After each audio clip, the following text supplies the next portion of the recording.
People,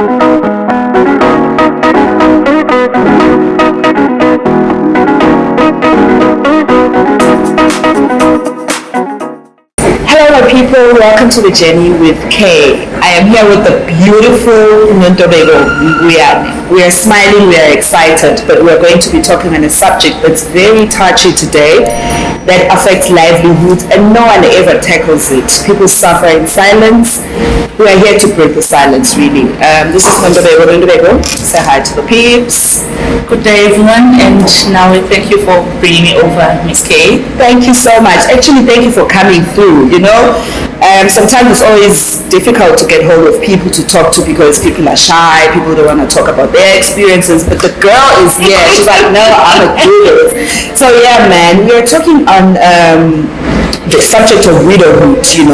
We've termed our episode Broken and Voiceless, the life of a widow. We know that widows go through so much. Apart from grieving, which is affected from the moment you lose your husband, there's a whole lot of things that happen that surrounds that whole experience, from fallouts with family, from lack of support, and the general change of life, instant change sometimes, so that you have to now adapt to. So yeah, Ntombeko, I want us to talk a bit about your experiences as a widow. Widowed for what, 6 years now? Yeah, 6 years going for 7 now. Tell us, how has that been? The sudden change of life, you had the love of your life one day, the next you're all on your own with kids even. How has that experience been? To actually everyone, and you, Miss Kay, it's one of those traumatic and painful experiences that are life-changing. And sadly so, once upon a time, we go through them as people, And the truth about it all is that there are too many processes in just one that you get to go through. You get to go through a process of, losing your spouse. You get to go through a process of them being a single parent at that point. You get through to a process of trying to find yourself now, because also trying to or anything, you speak to that person, you raise children together, but now all of a sudden the person is gone. So it's just too many things in one, and at the same time, when there are too many things in one, there is what we call pain, and this pain doesn't stop, and this pain doesn't wait for you. But I'm still sorting out myself. Yes, I'll go away, I'll come back later. No, and the greatest thing that happens is that there's life. So it's quite a journey, I must say. It's a journey, mixed emotions. The days when you wish for that person,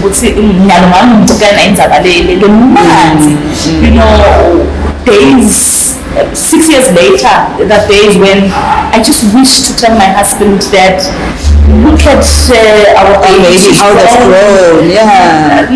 Follow my reports in school, instead of being happy because my daughter has performed very well, if there's a sadness that settles in, because I want to share this joy with my husband. Tell us, sorry about that. Tell us, how old are your kids now? The first one is 20, the second one, which is the last one, is 14. So when Daddy left, this one was about... The other one was about 6 going for 7, the other one was 13. You can imagine. Getting into teenagehood, Usakula, and it's a boy, right? They're both girls. Well, they're both girls, yes. Okay. So then the grieving. We know that grieving is a process, and we experience it in so many different ways. Apart from everything that's going on around your loss, you have to focus on your recovery. Would you say you've sort of gone through the grieving process, or are you in that? How has that been for you? Well, for me, I can say that there is never a point where I can safely say I've gone through the covered. Yeah. It's one step at a time. It's a day at a time. It's just learning to live with the fact that I have lost my husband. And there'll be triggers here and there, of course. Every day, there are moments when you think, no, I'm fine, I've learned to accept, I'm well, but the following day you just break down because, your daughter just asked that, by the way, what was daddy's favorite color? It takes you back, Wow, that must be really hard. Yes, you suddenly watching TV, your children see some episode or anything, they will want to reflect, and as they are growing, whatever traits that you are seeing in them that remind you of their father. Give me Jerry, I always try and also help them get to know them better through me telling them of who Daddy was, because they lived a very short time with it. So I would always tell them Daddy loved soccer. When Daddy was angry, what he would do. When now you are like Daddy, you like leaving pots open, because now we're in a journey or in the process of trying to know how was their dad like, who was their dad, so that now what can is about their dad. Thank you. Wow. All right, Ndebeko, that's very, I don't know, man. I'm feeling so emotional, but hey, we need to speak more about this. Now there's the family. I know of a recently widowed young lady, by the way, who was just saying how just after the funeral, the build up to the funeral, the hype, everyone is there. And then when the funeral is over, all you're left with is promises of pledges from family, how we'll be there, stuff. And no one ever comes to the party. And this is you trying to find your footing on your own now, and you have all these promises. From time to time, Babelumncane will call just to say ninjani, score, but really, and all of that, no one really cares. I'm actually getting a lump on my throat. I know, I can imagine. As you're talking about that, there's always talk about loss, death at that point in time. When someone passes on to you, when a law directly look affectable, you remember everything as vividly as you can. So it's because I remember very well words said, promises made, how those promises were unfulfilled, and we tend to forget, especially when the children,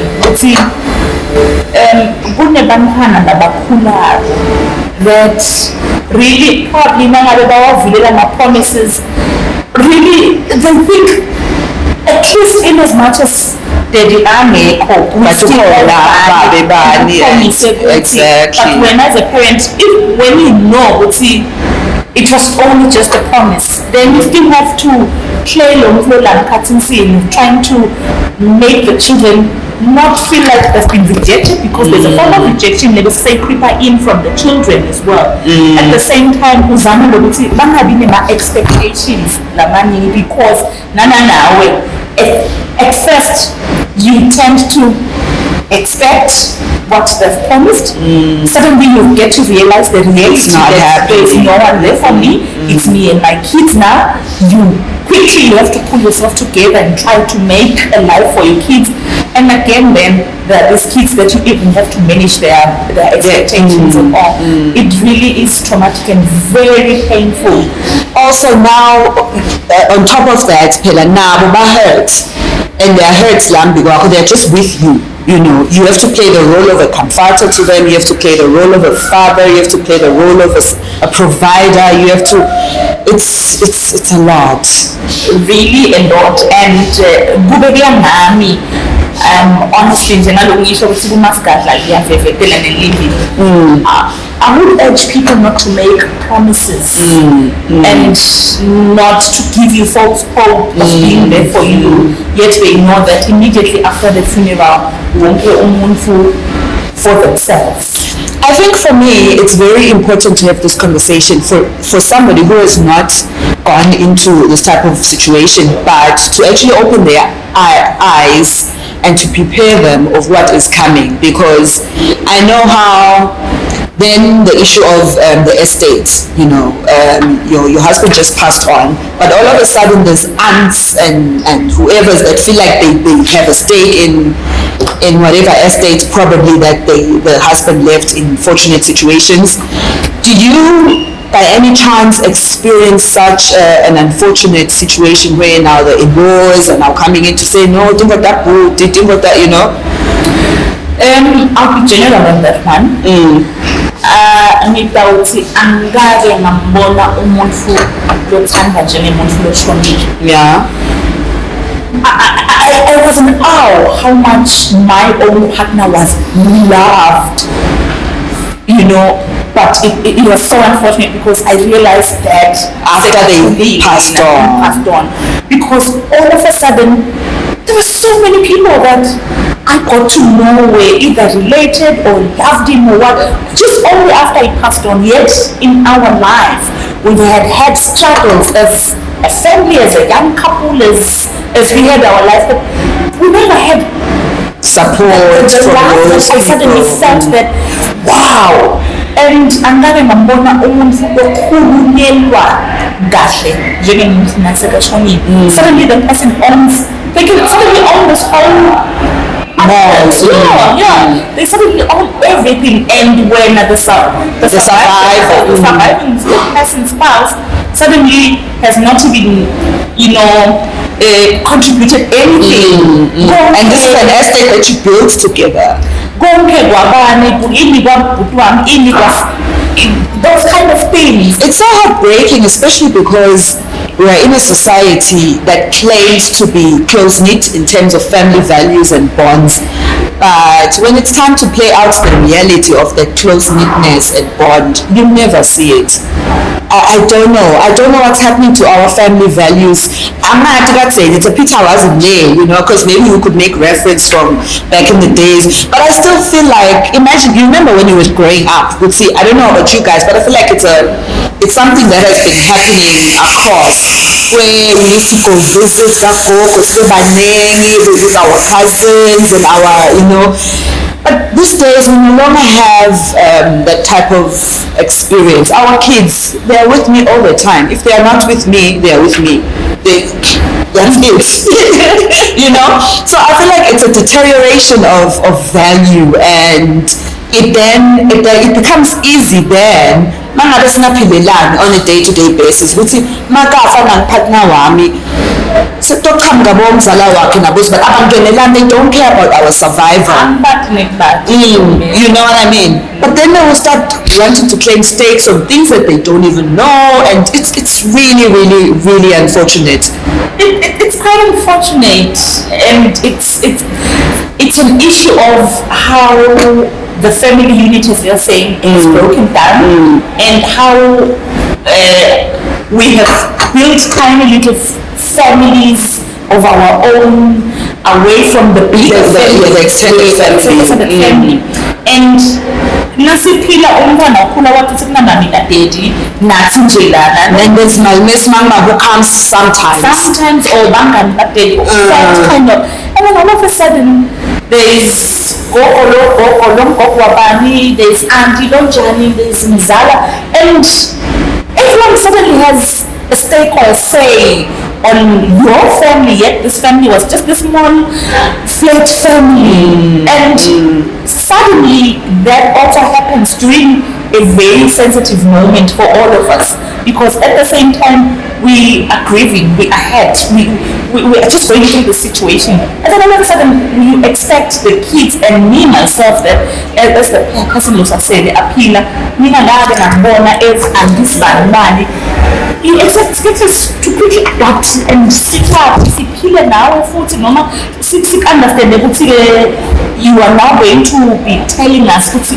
things atendeke kanje sibe singaka, and we quickly forget sifika ngalo ukuthi nanathi as the small family we had our own wishes, probably pillow talk yami na nje nangishona ngifuna ucremate, nangishona ngifuna bami kube njena, but all of a sudden we are exposed to these people that we've never known, and they're now telling us ndona utangcwatshwa kuphi futhi utangcwatshwa kanjani.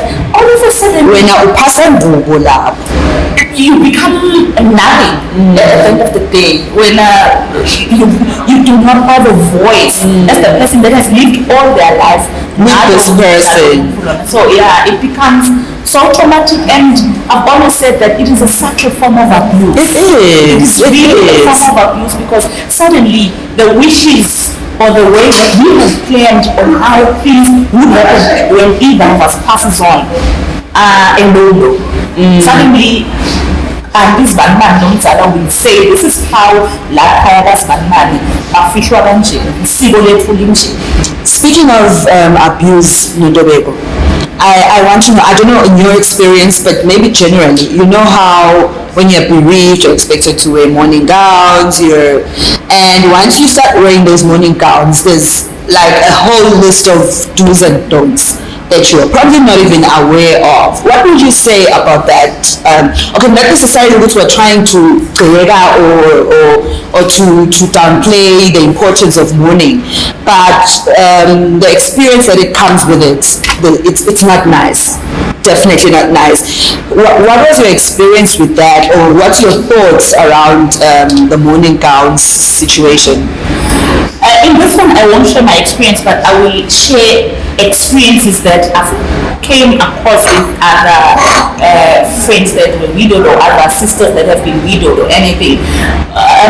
Personally, Lady Nabucho is that I love culture, but what I've learned over time is that there is a tendency to sort of abuse the culture for how umuntu afisa ukuthi imsite to suit whatever situation. Yeah. Yes, because namanje ucele imanual ukuthi mama imanual ukuthi nasenishonelwe kwentekani. I mean, no one will produce that. Exactly. No one will produce but people have a lot to say. That this now has to happen, this now has to happen. So I feel that it differs from, from family to family, and from people across people on how they want to use culture at that particular time. But really, it is a very sensitive issue during such a time, because others are actually settling their scores during that time. Stamford, asaphila but utawushona Stamford, so there are a lot of things that are going on, and local is that while we are settling scores, we are hating each other, the primary beneficiaries in the victims whether you sort me out by making me wear a morning gown so that I observe whatever that you are saying I need to observe, at the end of the day, now I am the breadwinner. Who loses out on what's his nigga phones and bad? It's my kids, obviously. The lifestyle of my children now need to change.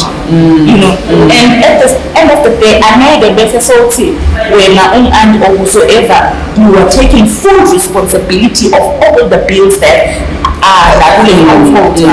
So, especially because in our local setting, when you're wearing morning gowns, there's certain places you can't go to, there's a certain way that you can't behave, there's people that you can't meet. Imagine you want to present a proposal, for example, but you cannot meet whoever that person that's in charge because you're wearing morning gowns. There's bills to pay, like you said. Kids need to go to school. There's a whole lot of things that I think we need to put into consideration.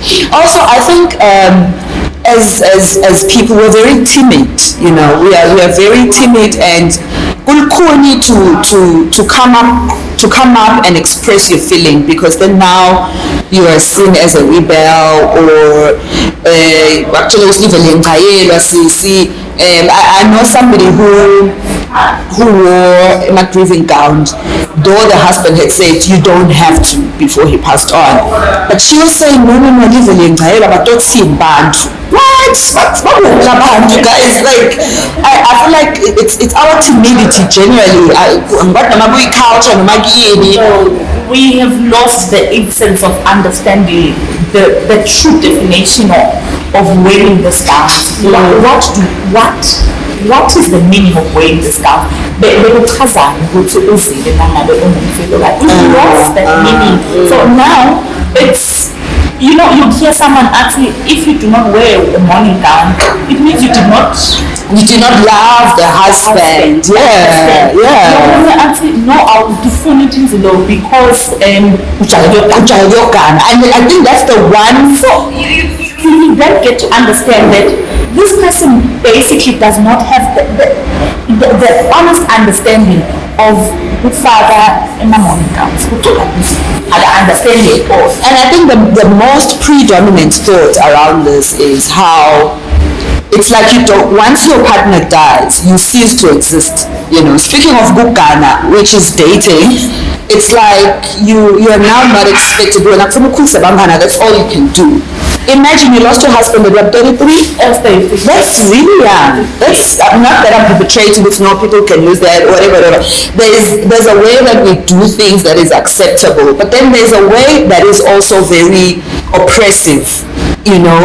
Because if you're 33, you've got a lifetime ahead of you. I'm still growing. You know what I mean? You're still like my friend, my advisor, my father. There were too many flaws that I had at the time that he understood. But society, he would not understand. So it becomes, a catch 22 kind of situation where you now don't know what to do because people or society now expecting you to be this perfect. Yet you don't have nencwajana ngosami ukuthi uvule page 1 ukuthi kepha nani-grieve kahle ningomfele kahle kufanele niyigcoke nibhuluko kufanele nibonakale emotweni ye-colleague yami ngomfana ngoba ngiyibheki imoto because ngingabonakala ngoba sekuthiwa wende ngisavumelekile ngihambe nawe nalabanye bangani bethu sifike esihlaleni e-restaurant sithenge pinatfo. That is just so much that you go through. While you guys are thinking of let's take her out, let's go and comfort her, let's take her out to a restaurant, someone else is seeing that as I know what you mean. And psychologically it kills you. It's not said that when you lose a spouse you die. I think a lot of me died as well then, but no one was noticing. And the saddest part was that silently so I felt there was no reason to leave. And because I felt that the world, everything that was closing on me, and there was just too many voices out there. Everyone suddenly had an opinion. There was just so much happening, and I thank God that during the time, that was my turning point on finding myself so alone and only getting closer to a person that I did not know, but I've heard of him being, a father of a fatherless, a husband. That is God. Absolutely. Greatest connection. Blessing I got from the loss of my husband because I lost out on him and the world, but I gained God. I think there was a changing point. Oh, it's getting spiritual, my favorite subject. No, man, I was actually talking to somebody last night. A status update. He's like, when you go to your sister to ask for help and they can't help, you go to your brother, they can't help, you go to friends, they walk away. Who do you turn to? And I responded, I'm like, I know this is probably like my broken record response, God. He's like, no. I'm like, trust me, God, and God has a way of bringing up our helpers when we need them most. Because the ones that you're expecting will never be there. For me, strangely, I think I had ran out of expectations before my husband even passed on because it was not sudden. He went through a process of illness. Yes, so I think the expectations started dying out. People got used to the fact that so I was left with him and the person that I couldn't see, the person that I didn't know.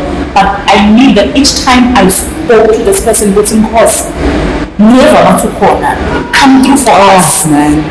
I felt a sigh of relief. I got hope. My hope was renewed. I felt I could do this one more day. I started feeling like no, things are going to change. So I got introduced to the person before. So when he left, I had the thing that there was this person that kept me afloat. when everything else around me was shaking.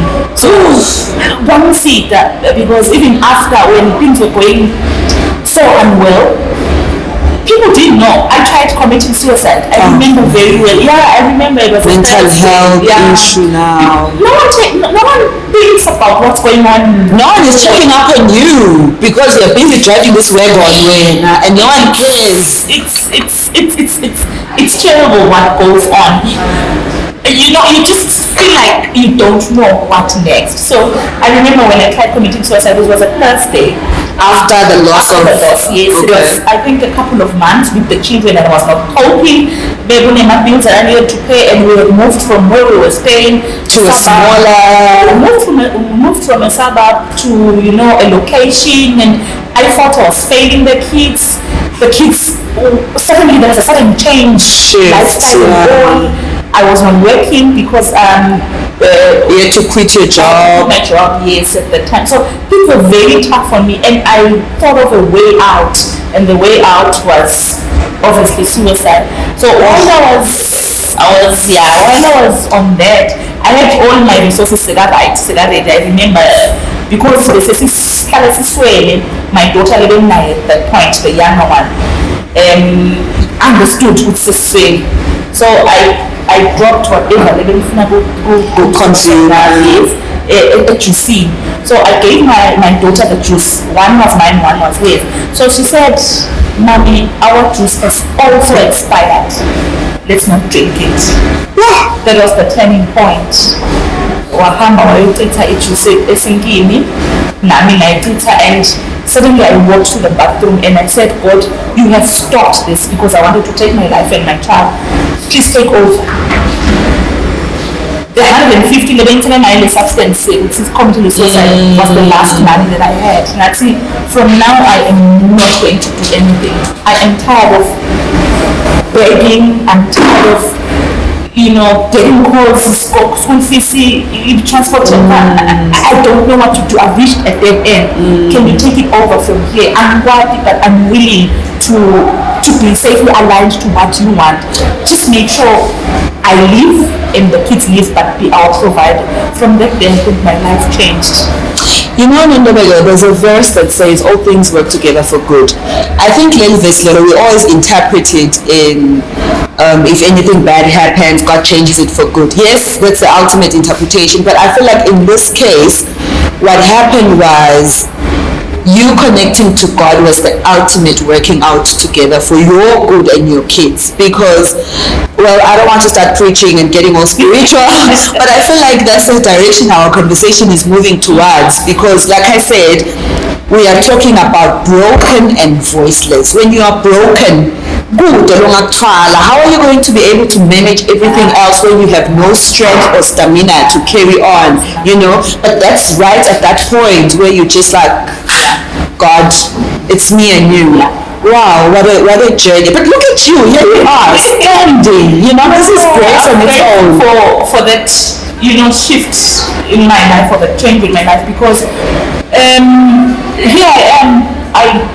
The kids were talking about, you know, you can push them in a corner and talk to them, they'll tell you about God, they know God now. And I believe that I've done my work right. The fact that I've raised them knowing God. That's the pillar. Extremely difficult, I won't lie.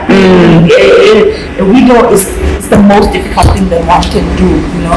There are moments when your children will just want their father. And you know yourself, the moments when you will wish for him, you understand. And okay, so I think you sort of answered my question, the next question I had, because I wanted to find out how this loss affected your relationship with God.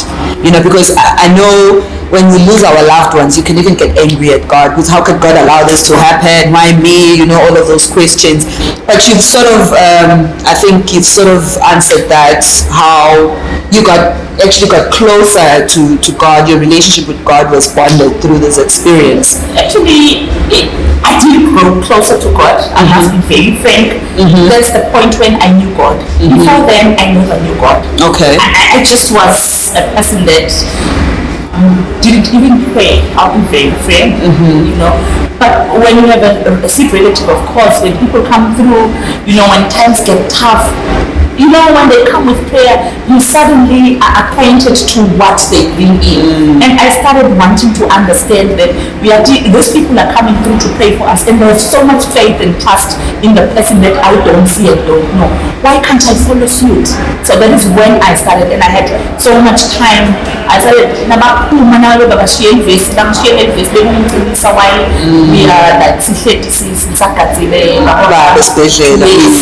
I want to go through to that verse, and suddenly I found myself praying, and there was a change in me. There was hope. I developed hope. There was a lot that was going on, and I felt that despite the fact that everything was so difficult, there was some form of intervention that this God they were talking about was bringing. The peace that I had, and understanding that's God. Understanding that we are here now, but even understanding that I shouldn't be too hard if I were to lose him. At the end of the day, he was born with a date to go to die. That's true. It made it easier. So that is when I developed a relationship with God. So afterwards, it went because I then continued wanting to know this God. So that is when I started knowing church, getting to church, getting to spiritually grow, fellowshipping. Here I am today. Here you are.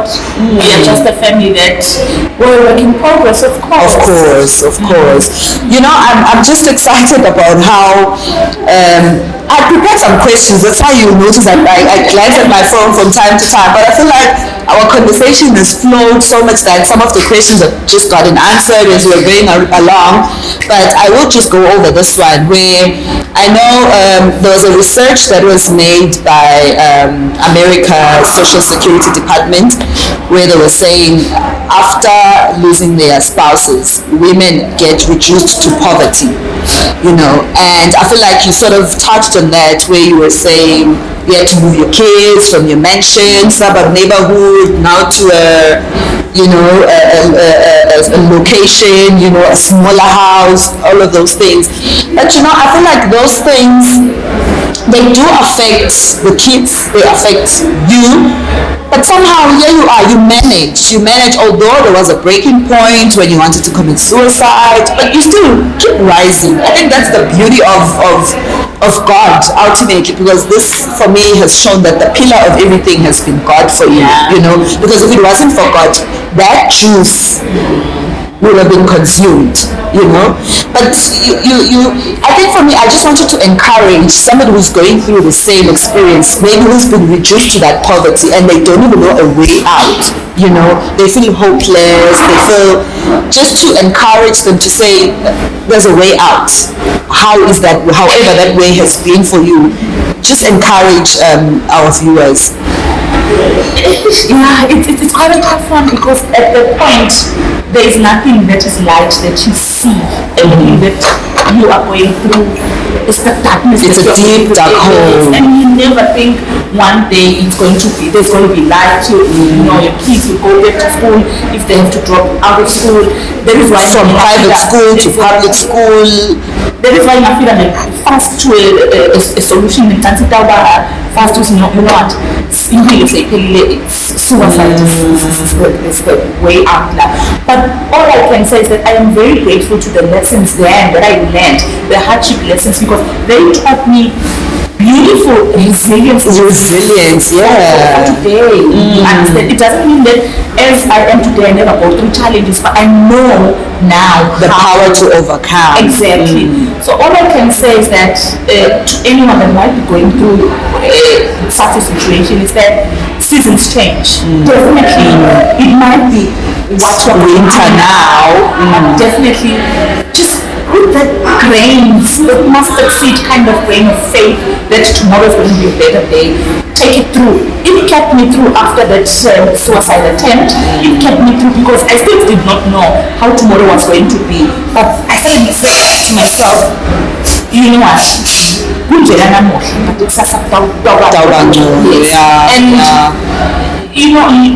living for a better day tomorrow, and knowing that tomorrow will be different makes a difference eventually. So that is how I think I can actually advise. And also there's this misconception, or rather this mistake that we make, trusting so much in our relatives or the people around us to and our logic. That can betray you and keep you like a personal pins because you suddenly have those expectations that since now I've lost my husband, but it will come through my cousin, my friend. Learn that it's just you and God. It's just you and God. I feel like you're echoing something I said in one of my previous episodes, where I was just saying, people need to understand that in this life, wait, you are. No one owes you anything. Not even your mom owes you anything. No, everyone is going through their own journey. While you are battling with loss of a spouse, they are also battling with their own problems. I think for me that's a key takeaway from today's conversation, that we go through a lot. We all go through a lot, but the pillar or the key is to keep standing and keep moving. And one last that I can actually add, especially how widows, that is key, it's forgiveness. Yeah. So much happens during that was our previous episode actually. So much happens that time such that you can go and uhambe nabo, and in the process now you are depriving your children of relatives, of love better than the pain that you went through, and also yourself. Your delaying process, your healing process, I would say, is also taking, and not hearing that forgiveness is also key. It's very key. Because so many things will happen during such a time, and they can break you, but do not allow that. So we only forgive it because the things that happen and people say hurtful things. The saddest part is that you can't take them back. You can't. Up to this day, I remember. I remember who said what happened. Oh, man. But I'm living a simple life because I forgave. You forgave. I also forgave myself.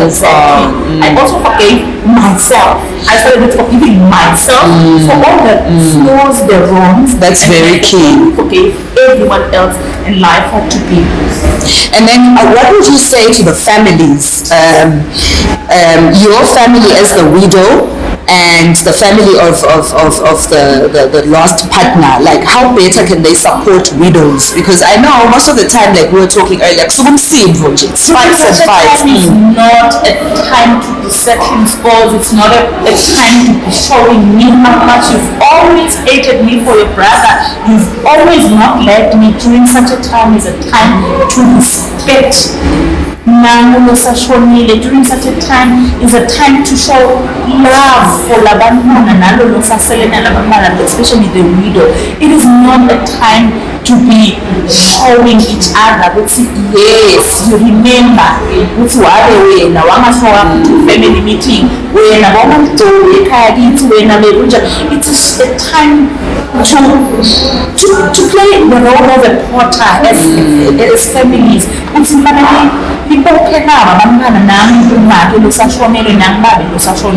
the time, it is never a time to be, because those scars live with those people forever. I want to tell you that my elder daughter is still living with the scars of what happened there, and I have to take up the low bandwidth. I as a mother understand. There will be questions that will come up that I see. These questions are relating to 6 years back. Yeah. You understand? Yeah. So the things that happen during such a time live with those that are salad, especially the children. Yes. I think for me the most vulnerable here is the kids. I wish you could all understand that the most people that need to be protected here are the children, because now you don't want people's destinies being ruined by a moment of emotions, Yeah, you remember a couple of weeks ago, this guy died in South Africa, and the Rakgadi incident, where a sister-in-law, you felt it. I felt it, and the saddest part is that my daughter saw it first, and maybe let's just fill in somebody who may not be aware. So there's a guy who passed on, right? And at the memorial service, the guy's brother went to the podium to start shouting about how the widow had brought a man into the brother's house. Right there at the memorial service, hey, she brought a man into my brother's house. For me, I saw that as beyond being disrespectful to the deceased. It's disrespectful even to the widow and the children, because even if there was an issue like that, you don't know the back end story. So you have to address it in private. You know what I mean? When I saw it after my daughter had seen it, and she said things that I didn't think she would say. By the time she went through in-laws, she was quite young. I didn't think that she also had an opinion that if this were to have happened to us, mommy, when you lost it, this is what I would have done. And coming from here at her tender age, yeah, we put our children through so much. Maybe we act on emotions. Because I think the core of it is emotions. It's emotions, and emotions have a potential of damaging family relations. But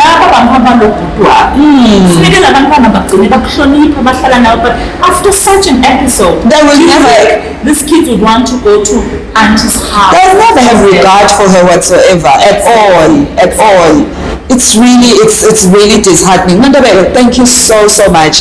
Thank you for opening up. I know it's quite a sensitive subject, this one, that a lot of people shy away from, but here you are. I know somebody has been encouraged out there. I know somebody has, even if you've not experienced loss yet, but through this episode, you'll be able to, once you get to that situation, handle it better. I have an aunt of mine who lost her husband last year. We are seeing her video. I'm just going to play her video now, just so she shares her experiences of how life has been post her husband's loss. Hi everyone, my name is Hlengiwe Vilagatimota.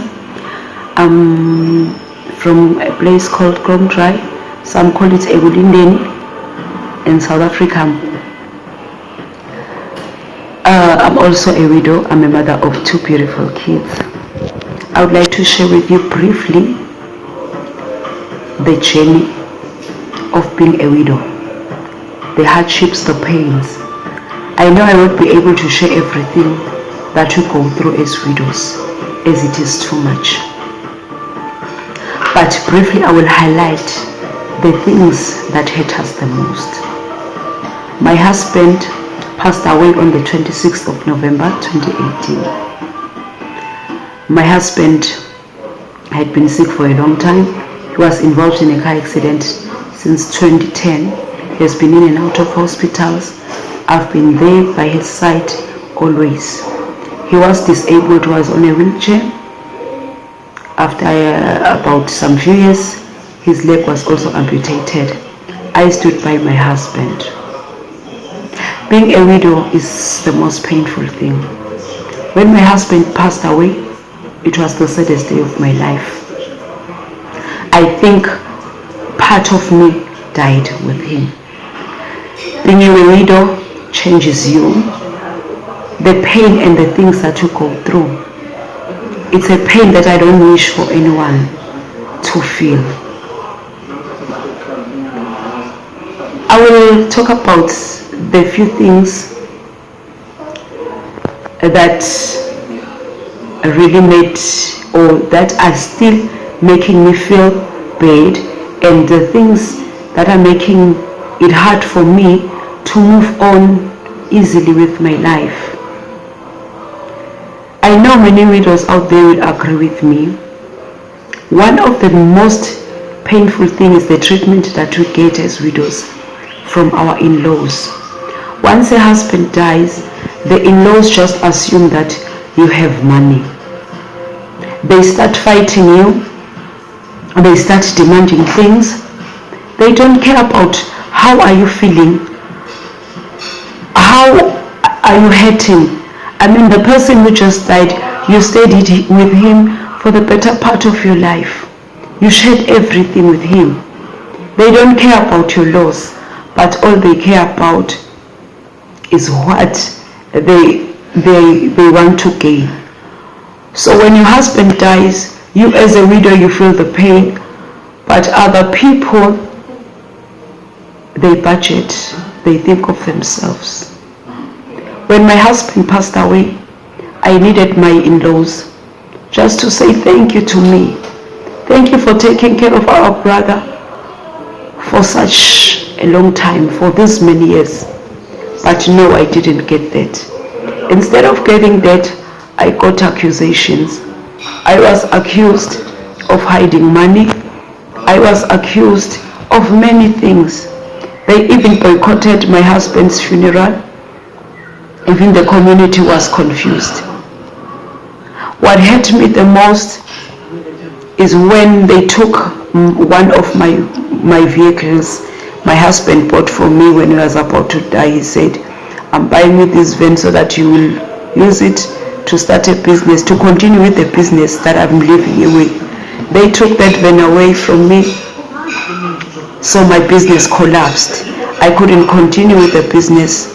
Hence, I'm suffering right now in means of income. They don't bother to come and check how you feel, how are you doing. All they wanted, or all they are saying to people, those people are talking, that they are saying they want a share of the money that your husband left you. They don't even know if you have that money. Being a widow is painful. No one cares about how you feel. As for me, I didn't even have time to deal with the pain of losing my husband.